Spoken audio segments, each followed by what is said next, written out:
also these sunflower here, you were saying that you did get the giant sunflower seed. What are you going to do, try to make some sunflower or just put them there just for grins? Or just for greens, yeah.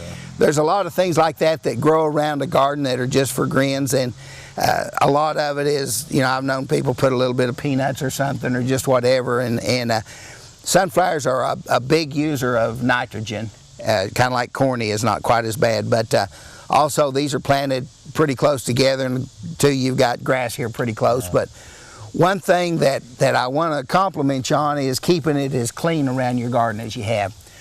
There are several things that can come in out of a garden or into a garden out of grass and stuff that's around a garden, and bring viruses to the plants and things like that. So if you've got a garden that is kept clean a ways out from it, even you can go in, and I'm real careful about what chemicals that I recommend people spray in their gardens, because I know, you know, everybody kind of likes to stay away from that. But if you've got a spot around your garden, you can sometimes spray chemicals around that you wouldn't start to spray in your garden, to keep grasshoppers and aphids and a lot of other things away from it.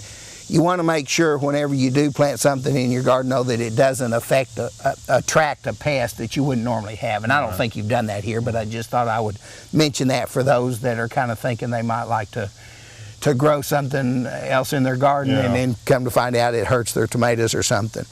But I think you've done a good job. You might move this uphill a little bit. We will run that soil sample for you, and I'll get it back to you with